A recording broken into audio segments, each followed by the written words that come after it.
नमस्कार, मैं ज्ञान प्रकाश। आइए मैं पुनः आपके ज्ञान के पावर को बढ़ाने के लिए मैं आपके समक्ष मैं आ गया हूं और आज मैं आपके नॉलेज को बढ़ाऊंगा, ज्ञान के लेवल को बढ़ाऊंगा इंडियन कॉन्स्टिट्यूशन, इंडियन पॉलिटी के साथ। और आज मैं आपके इंडियन पॉलिटी का एक ऐसा टॉपिक लेकर के आया हूं जो सभी परीक्षाओं के लिए एक समान क्या है, उपयोगी है। हमेशा यहां से प्रश्न आपके पूछे जाते रहे हैं, पूछे जाएंगे। और यह टॉपिक है भारतीय संविधान का स्रोत, यानी हमारे भारत के संविधान में विश्व के किन किन देशों के संविधान का प्रभाव है, विश्व के किन किन देशों के संविधान से हमारे भारतीय संविधान में क्या क्या लिया गया है। आज मैं वो बताऊंगा जो सभी परीक्षाओं के लिए एक साथ क्या है, उपयोगी है। लेकिन मैं टॉपिक पर आने से पहले मैं आप सभी से कहना चाहता हूं, ऐ मेरे छात्रों, ऐ मेरे शुभचिंतकों, आप यूं ही बैठकर, आप यूं ही सोकर क्यों कुछ बनने की सपना देखते हो? अरे जरा रातों को जगो, किताबों के साथ जंग लड़ो, थोड़ा पसीना बहाओ, थोड़ा संघर्ष करो, थोड़ा मेहनत करो और अपने सफलता को, लक्ष्य को प्राप्त करो। क्योंकि दुनिया सिर्फ सफलता की सम्मान करती है, दुनिया सिर्फ सफल लोगों की कदम चूमती है। और आइए मैं आपके ज्ञान को, लेवल को बढ़ाते हुए आपके सफलता तक पहुंचाने की मैं कोशिश करूंगा। आप मेरे साथ वीडियो पर अंत तक बने रहे। और आइए मैं आपको पढ़ाने जा रहा हूं भारतीय संविधान के स्रोत। संविधान सभा के जो भी आपके नेता थे, उस संविधान सभा के नेताओं ने जब संविधान के निर्माण कर रहे थे तो वे सभी लोगों ने लगभग 60 दूसरे देशों के संविधान को अवलोकन किया, लगभग 60 दूसरे देशों के संविधान का अवलोकन किया। और जो प्रावधान हमारे भारतीय संविधान के अनुकूल लगी उसको क्या किया जी, उससे ग्रहण किया। और विदेशी संविधान से क्या क्या हम ग्रहण किए हैं आज मैं आपको बारी बारी से बताऊंगा। आप मेरे वीडियो पर अंत तक बने रहेंगे, याद भी होगा, नजरअंदाज नहीं करेंगे। आइए मैं बताता हूं भारतीय संविधान का स्रोत। और मैं आपको बताना चाहता हूं कि हमारे भारतीय संविधान पर सबसे ज्यादा किसका असर है, तो भारत शासन अधिनियम 1935, भारत शासन अधिनियम 1935 का सर्वाधिक प्रभाव जो है हमारे भारतीय संविधान पर है। और आइए भारतीय संविधान का स्रोत, तो सबसे पहले मैं आपको बताऊंगा ब्रिटेन के संविधान से भारतीय संविधान में क्या क्या लिया गया है। आप ध्यान से सुनेंगे, एक एक बात आपको याद होगा। आइए पहला ब्रिटेन, तो ब्रिटेन से भारतीय संविधान में क्या ग्रहण किया गया है। पहला संसदीय प्रणाली, ये संसदीय जो प्रणाली है कहां से लिया गया है, ब्रिटेन के संविधान से। दूसरा एकल नागरिकता जो है, और एकल नागरिकता जो है ये कहां से लिया गया है, ये आपका ब्रिटेन से लिया गया है। हमारे देश में एकल क्या है जी, नागरिकता है। जबकि अमेरिका में क्या है जी, अमेरिका में दोहरी क्या है जी, आपको नागरिकता है। लेकिन जब जम्मू कश्मीर में अनुच्छेद 370 क्या था, लागू था, तो जम्मू कश्मीर एकमात्र राज्य था जहां पर दोहरी नागरिकता क्या थी, लागू थी। लेकिन आज जम्मू कश्मीर से अनुच्छेद 370 समाप्त कर दिया गया है, तो वहां भी आज एकल नागरिकता क्या है जी, लागू है। याद हुआ, संसदीय प्रणाली कहां से ली गई है, ब्रिटेन से ली गई है। हमारे देश में एकल क्या है, नागरिकता है, ये कहां से लिया गया है, ये आपको ब्रिटेन से क्या है जी, आपको लिया गया है। आगे है हमारे देश में द्विसदनीय क्या है जी, विधायिका है, और द्विसदनीय विधायिका ये ब्रिटेन से क्या है जी, लिया गया है। यहां पर द्विसदनीय विधायिका का तात्पर्य है आपके लोकसभा से और राज्यसभा से, लोकसभा से और राज्यसभा से। हमारे देश का जो ऊपरी जो सदन है ये राज्यसभा है, और देश का जो निचला सदन है ये क्या है जी, आपका लोक क्या है जी, सभा है। अब आइए, ये है ये है विधि का शासन। हमारे देश में ये विधि का शासन जो है ये कहां से लिया गया है, ये ब्रिटेन से लिया गया है। विधि का शासन ये ब्रिटेन से लिया गया है। अगला प्रावधान क्या लिया गया है, ये हमारे देश का जो संघीय मंत्रिमंडल है ये सामूहिक रूप से लोकसभा के प्रति उत्तरदायी होता है। ये हमेशा क्वेश्चन पूछता है। हमारा संघीय मंत्रिमंडल जो है ये सामूहिक रूप से ये लोकसभा के प्रति उत्तरदायी होता है, जबकि संघ का मंत्री व्यक्तिगत रूप से ये राष्ट्रपति के प्रति उत्तरदायी होता है।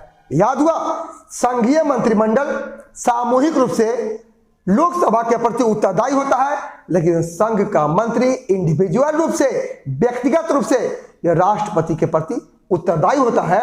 तो यह संघीय मंत्री परिषद सामूहिक रूप से जो लोकसभा के प्रति उत्तरदायी होता है, यह कहां से ग्रहण किया गया है, यह ब्रिटेन के संविधान से ग्रहण किया गया है। अब आइएगा, और इसका जो है उल्लेख है अनुच्छेद 75 के 3 में, यानी अनुच्छेद 75 के 3 के अनुसार हमारा संघीय मंत्रिमंडल जो है, संघीय मंत्री परिषद सामूहिक रूप से लोकसभा के प्रति क्या होता है जी, उत्तरदायी होता है। अब आइए, अगला है विधि निर्माण की प्रक्रिया। ये कानून बनाने की जो प्रक्रिया है यह भी ब्रिटेन के संविधान से लिया गया है। अगला है, हम जानते हैं जब चुनाव होते हैं और चुनाव में विजयी वही होता है जो सर्वाधिक आपको मत लाता है, और जो सर्वाधिक मत लाता है वो चुनाव जीतता है। यह प्रावधान कहां से लिया गया है, ब्रिटेन के संविधान से। यह ब्रिटेन के संविधान से ही यह ग्रहण किया गया है कि जिसका भी ज्यादा मत आएगा, जो भी सर्वाधिक मत लेकर के आएगा, विजयी वही होगा। यह प्रावधान कहां से लिया गया है, ब्रिटेन के संविधान से। आगे है, मैं बता दूं कि राष्ट्र के रूप में ये देश का, राष्ट्र का जो औपचारिक प्रधान होता है वो राष्ट्रपति होता है। देश का जो औपचारिक प्रधान होता है ये राष्ट्रपति होता है, लेकिन जो वास्तविक शक्तियां होती है वो वास्तविक शक्तियां वो मंत्री परिषद में क्या जी शामिल होती है। और ये प्रावधान कहां से लिया गया है, ब्रिटेन के संविधान से। याद हुआ, राष्ट्र का औपचारिक प्रधान राष्ट्रपति होता है, लेकिन वास्तविक शक्तियां जो है मंत्री परिषद में शामिल होती है। ये कहां से लिया गया है, ये आपका ब्रिटेन के संविधान से लिया गया है। आगे जो है आयरलैंड। अब आइए, आयरलैंड से क्या क्या लिया गया है, तो आयरलैंड से ये नीति निर्देशक जो है आपका तत्व लिया गया है। आयरलैंड से राज्य के नीति निर्देशक तत्व को ग्रहण किया गया है। आगे है, जो राष्ट्रपति का निर्वाचक मंडल होता है और राष्ट्रपति का निर्वाचक मंडल एवं पद्धति, यह भी आपको आयरलैंड से ग्रहण किया गया है। याद हुआ, राष्ट्रपति का निर्वाचक मंडल एवं पद्धति ये आयरलैंड से क्या जी ग्रहण किया गया है। और मैं बताऊं कि राष्ट्रपति जो होता है राज्यसभा में 12 सदस्यों को मनोनीत करता है। राष्ट्रपति द्वारा जो 12 सदस्य राज्यसभा में मनोनीत किए जाते हैं वे कहां कहां से आते हैं, वे कला, विज्ञान, सामाजिक क्षेत्र एवं साहित्य के क्षेत्र में विशेष योगदान वाले होते हैं, और उन्हीं क्षेत्रों के व्यक्तियों को राज्यसभा में राष्ट्रपति मनोनीत करते हैं। और यह प्रावधान कहां से लिया गया है, ये आयरलैंड से लिया गया है। यानी राज्यसभा में राष्ट्रपति द्वारा 12 सदस्यों का मनोनयन का प्रावधान कहां से लिया गया है, ये आयरलैंड से लिया गया है। अब आइए, दक्षिण क्या अफ्रीका है। दक्षिण अफ्रीका के संविधान से भारतीय संविधान में क्या लिया गया है, तो पहला संविधान संशोधन। संविधान संशोधन की प्रक्रिया कहां से ली गई है, ये दक्षिण अफ्रीका के संविधान से। और संविधान संशोधन का उल्लेख है अनुच्छेद 368 में। और अगला है राज्यसभा सदस्यों का निर्वाचन जो होता है, ये राज्यसभा सदस्यों का निर्वाचन, ये भी आपको दक्षिण अफ्रीका से क्या है जी लिया गया है। संयुक्त राज्य अमेरिका के संविधान से ये मौलिक अधिकार आपको लिया गया है। और मैं बता दूं कि हमारे मूल भारतीय संविधान में मौलिक अधिकार की संख्या 7 थी, आज वर्तमान में मौलिक अधिकार की संख्या क्या है? 6 है। तो आप सोचेंगे कौन कम हो गया? तो संपत्ति के अधिकार को मौलिक अधिकार की सूची से हटा दिया गया है। 44वें संविधान संशोधन द्वारा आज संपत्ति के अधिकार को मौलिक अधिकार की सूची से हटा दिया गया है और आज संपत्ति का अधिकार जो है आज एक कानूनी अधिकार है। पहले क्या था? एक मौलिक अधिकार था, आज क्या है जी? एक कानूनी अधिकार है। हमेशा प्रश्न पूछा है कि संपत्ति अधिकार वर्तमान में कौन सा अधिकार है? तो कानूनी क्या है जी? अधिकार है। इसे 44वें संविधान संशोधन द्वारा मौलिक अधिकार की सूची से हटाया गया है। अब आइए, उपराष्ट्रपति का पद। हमारे देश में एक उपराष्ट्रपति भी होता है और उपराष्ट्रपति का पद भी संयुक्त राज्य अमेरिका से लिया गया है। अब आइए, उद्देशिका का जो विचार हुआ, जैसे प्रस्तावना को उद्देशिका भी कहा जाता है, तो उद्देशिका के विचार अमेरिका के संविधान से ग्रहण किया गया है। आगे है, हमारे देश में स्वतंत्र क्या है? न्यायपालिका है और स्वतंत्र न्यायपालिका का प्रावधान जो है ये संयुक्त राज्य अमेरिका के संविधान से लिया गया है। अब आइएगा, राष्ट्रपति पर महाभियोग। हमारे देश के जो राष्ट्रपति हैं उनको समय से पहले भी महाभियोग द्वारा हटाया जा सकता है और महाभियोग की चर्चा हमारे भारतीय संविधान के अनुच्छेद 61 में किया गया है और राष्ट्रपति पर महाभियोग जो लगता है यह प्रावधान संयुक्त राज्य अमेरिका के संविधान से लिया गया है।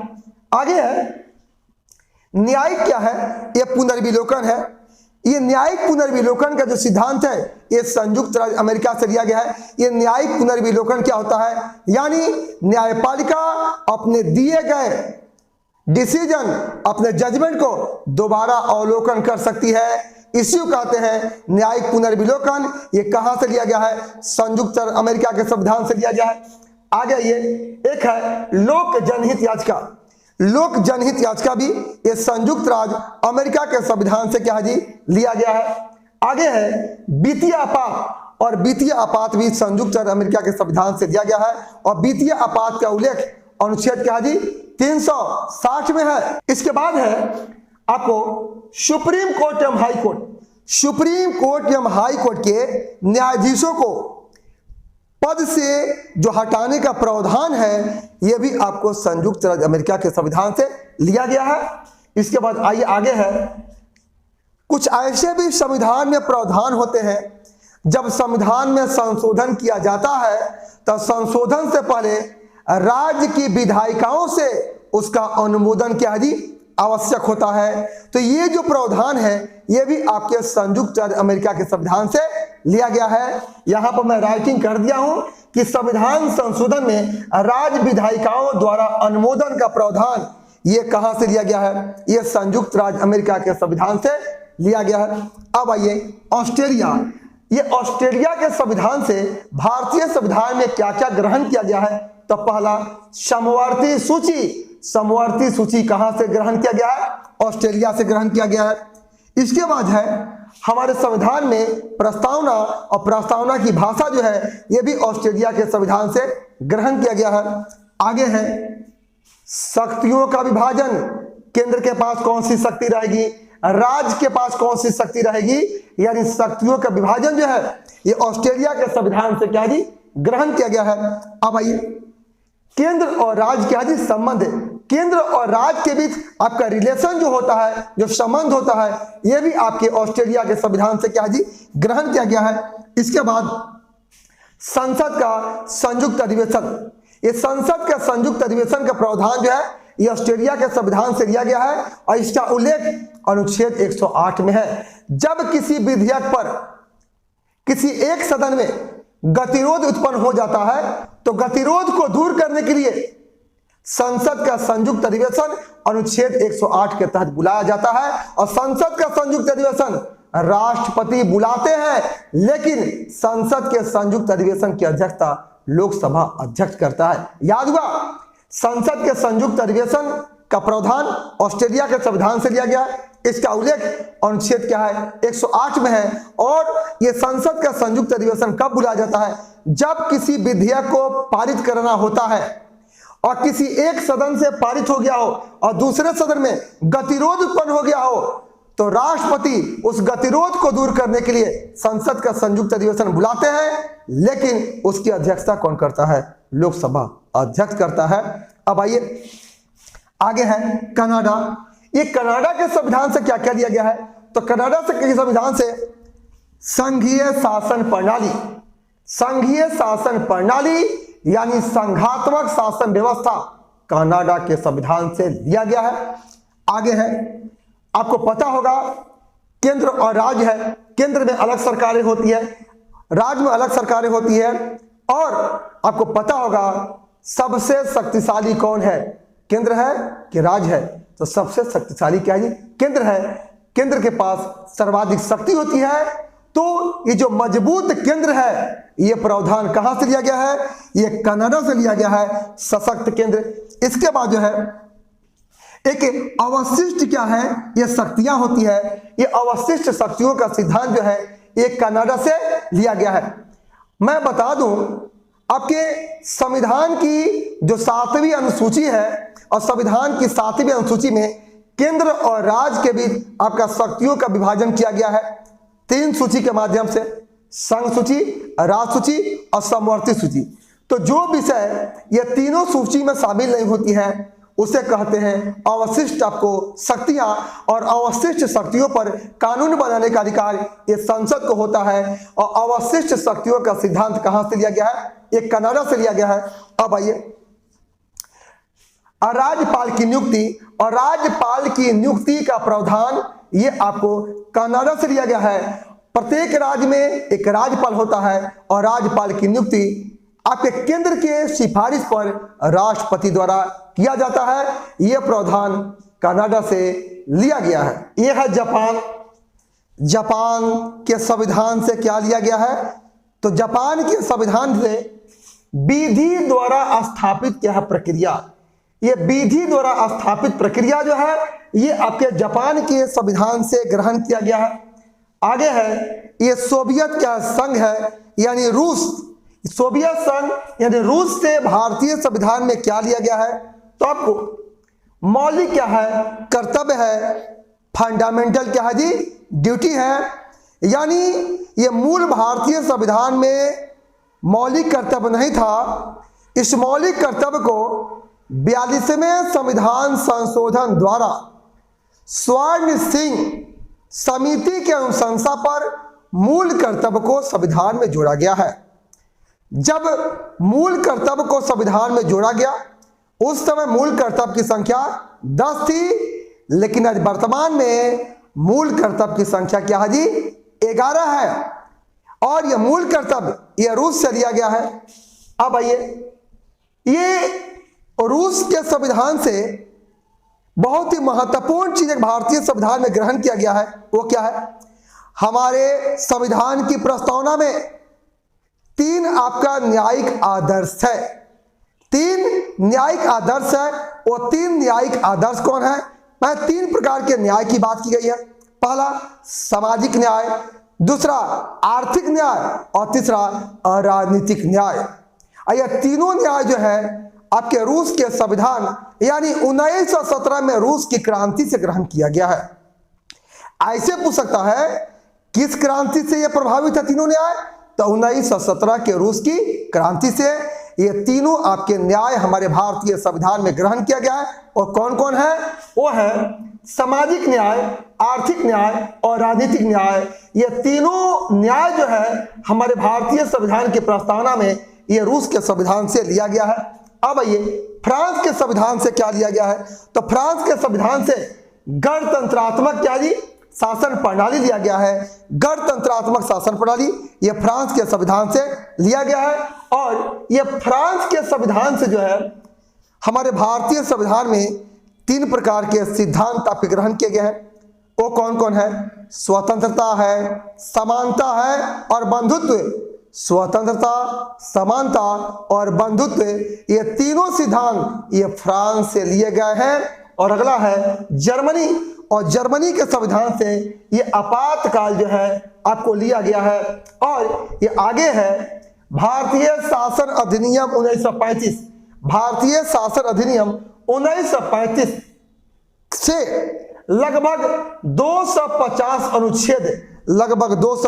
अनुच्छेद उसी रूप में या कुछ परिवर्तन के साथ भारतीय संविधान में ग्रहण किया गया है।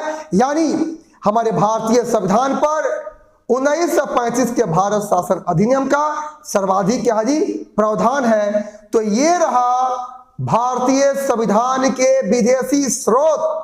कृपया आप इसे नजरअंदाज नहीं करेंगे, आप इसको ध्यान से सुनेंगे, बार बार सुनेंगे, इसको राइटिंग करेंगे।